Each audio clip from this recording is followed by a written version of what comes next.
Hi, my name is Mona and welcome to this video. I'm going to do a quick rundown on the new Voss Pro palette that just came out. I noticed there weren't very many reviews right now out on YouTube, so I just decided to contribute a little and give my 2 cents on the palette.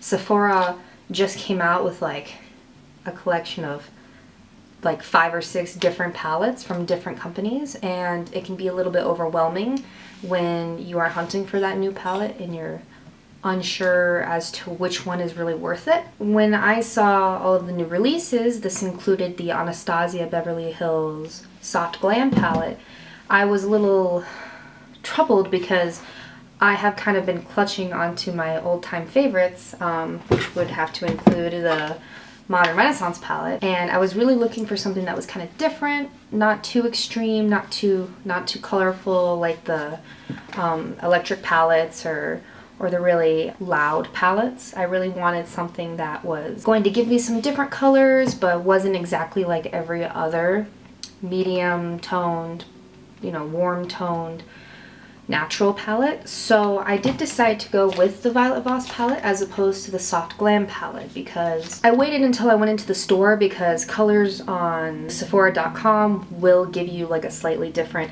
color scale. It'll distort the colors a little bit. So of course I saw the Soft Glam palette and I thought, oh my god, that is so adorable. It is so trendy. It is so kind of like what the style is going into spring and summer. And then I decided, you know what, I really just need to look at them. So I went into the store, I grabbed the Modern Renaissance tester that they had on display and parked it right up next to the Soft Glam palette and kind of compared and contrasted what were similar colors, what were different colors, and what did the Soft Glam palette offer me.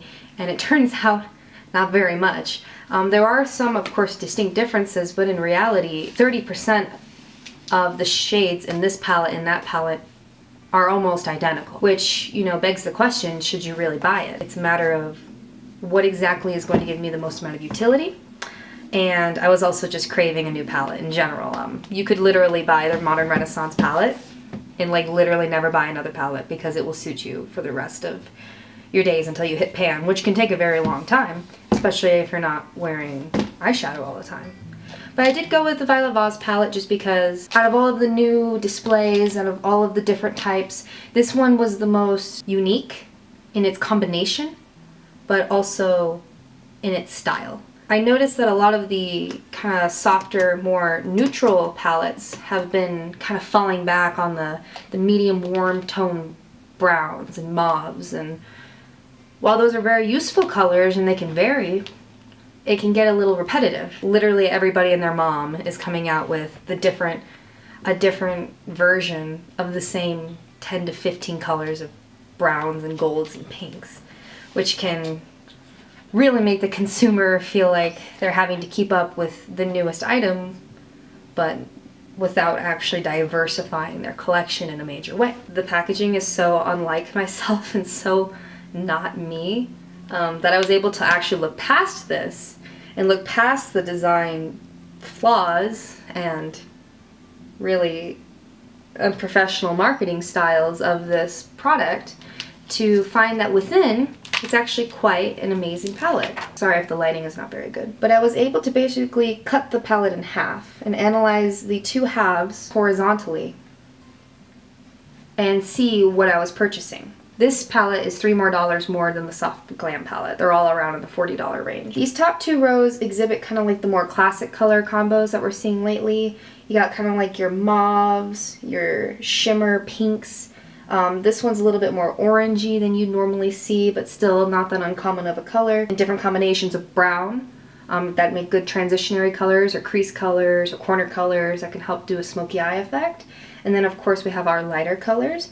This one, I don't know if you can tell, is more of like a creamsicle shape. It does kind of offer that rich, creamy, like almost an ice cream gelato-y look, while also making a good transitional shade. The bottom half of the palette is where we get a little bit more unique and playful and diversiful. Diversiful? I don't think that's a word. For example, we have this bright yellow gold shimmer. It almost reminds me of the new Fenty Beauty gold highlighter. It's just very fluorescent, very in-your-face gold, very shimmery. Down here, of course, we have a really nice black, which surprisingly is lacking in lots of palettes.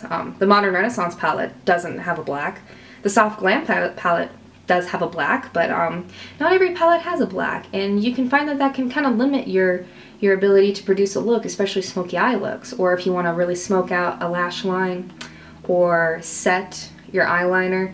It really helps to have a black shadow, especially a high quality one. We have our white version.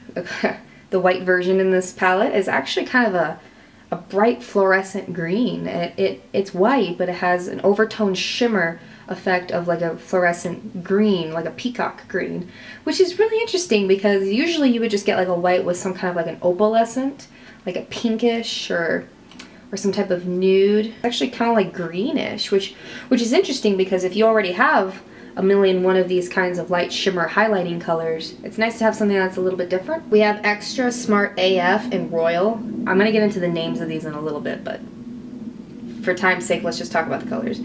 Extra, Smart AF, and Royal are all three greenish bluish tones, which is cool because green bluish tones tend to be completely alienated from anything that has moderate mauve, medium brownish colors. You usually don't get into greens and blues unless you buy like for example, like Kat Von D or BH Cosmetic Moon palette, where all the colors, you get like the whole rainbow. I don't really want to buy the whole rainbow just to have blue or green. It'd be cool if blue and green could just be in a palette that also had pinks and mauves. And then of course we have these top colors. So we have like Women Crush Wednesday and Amaze Balls. This made my boyfriend really laugh. Amaze Balls. He's like, that's a cool name. I'm like, it's a pretty cool name.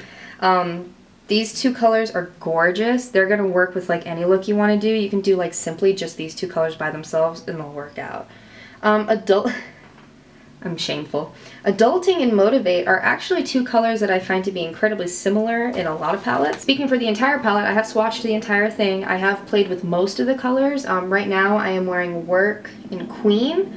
I usually keep my eye looks to 2 or 3 colors max. I usually don't do anything more than that because I find that once I get a little too excited, my eye look starts to become ununiform and doesn't keep a cohesive way of expressing itself. Oftentimes simplicity works on the face. That's kind of the rundown of this palette. I would swatch it for you on camera, but honestly, just take my word for it. They swatch very well, especially the darker colors. And the black in this palette isn't the best black I have ever used in my entire life. There are better blacks out there that blend easier and are less patchy, but at the end of the day, it's a quality black, especially if you're not trying to go for an all-over gray and black smoky eye. You're not going to have an issue with it. I was going to go kind of into the theme of the palette, which is supposed to be a play on like cyber meme culture, like a Voss.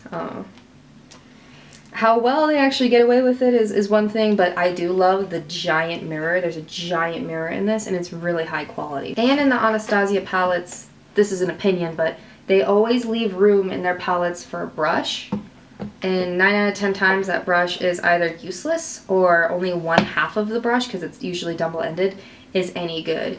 These palettes don't really waste time with that. They give you more product, more color selection, and you don't have to worry about leaving room for a brush compartment. The huge mirror is a plus. The colors are great. I think the selection is very diverse and acceptable for a modern look that isn't too flashy. And the names, okay. I couldn't tell if this palette was being self-aware or if they were trying to be cool. I really hope it's not the latter because they failed in being cool. Violet Voss, you can't be cool using any of these words. You have to use them ironically. Otherwise, you're just gonna look like a basic bee. So, but at the same time, if you do take them seriously, you can really see the persona in every color. Like, Work is like that cute, like kind of, you know, fashion statement pink. You know, Boss is like this uber, you know, feminine, like corporate color. Royal reminds me of Lord, so royal, like dark emerald greens tend to be pretty royal. I don't know where Amaze Balls came from.